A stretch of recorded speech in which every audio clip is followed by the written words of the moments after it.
Well, thank you very much, Matt. As you mentioned, Montana Governor Greg Gianforte joining me this morning. About 60-some days from now, the next Montana legislative session is going to convene, and you're here to chat with us today about some of the priorities as you're looking towards that. Sure. Chet. First off, thanks for being here. Yeah, my pleasure. Thanks for having me in. Yeah, absolutely. So we've been getting ready for the 2023 session, and we're doing an event today in Bozeman, really to highlight, the talent shortage we have in the construction trades, particularly trades jobs. We'll have a number of local contractors out with us. And we're also, this is one side of the affordable housing coin that we have to deal with to make sure that we have affordable housing.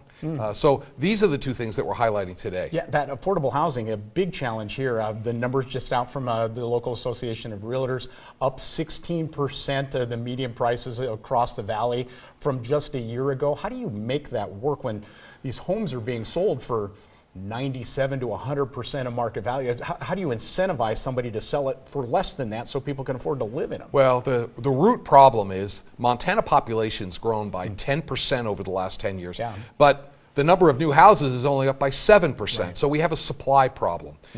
And I convened a bipartisan, multifaceted task force. They just got me their first report. There's really good ideas in there. We're going to implement a number of them in the upcoming legislative session, and I'm thrilled to see local communities like Bozeman starting to have a really robust discussion about what impact does existing zoning laws have on the accessibility of affordable housing. What do you mean? How does that? Well, in a lot of municipalities, one of the things we discovered as our team went out and talked to everybody was that when you say, okay, only single family homes, well, duplexes or other types of structures are not allowed. This makes accessibility to affordable housing more difficult. I'll be at a job site today where there's more high density apartments, and this is part of the solution to make the houses more affordable for folks. Right. The reality though is in just the 30 years that I've lived here, my son, as he goes to pay for rent, is paying what my mortgage is. How do you make that work? Because certainly the salaries haven't increased to match that kind of thing. Yeah, the real problem is the supply. You know, when you just basic economics, if you constrain supply, prices go up.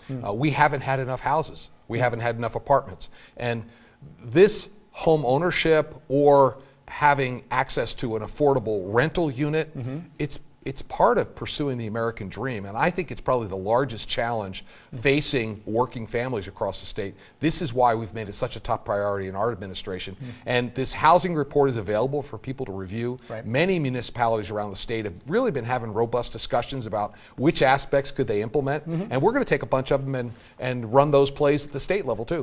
Before we wrap this up then, how do you do that? What form do they take? Do you pitch a legislative plan, or do you just pitch ideas and let the legislature force it out? How are you going to do that? Well, it's a combination of things. One of the things we did this year was we changed the apprenticeship ratios, and we've seen more apprenticeships created this year than double any prior year. Right. And if you want more supply, you need more carpenters, plumbers, electricians. That's what we're working on. That's perfect. Again, Montana Governor Greg Gianforte joining us this morning. Legislative session just a couple of months away, and talking about some of the priorities. Event later today to highlight some of the work that you're planning to do. Governor, thanks for being here. Yeah, we're getting ready. There you go. It's a good idea to get ready for something like that. Thank you for being here. We're going to take a quick break. We come back. Matt's going to take a look at your forecast.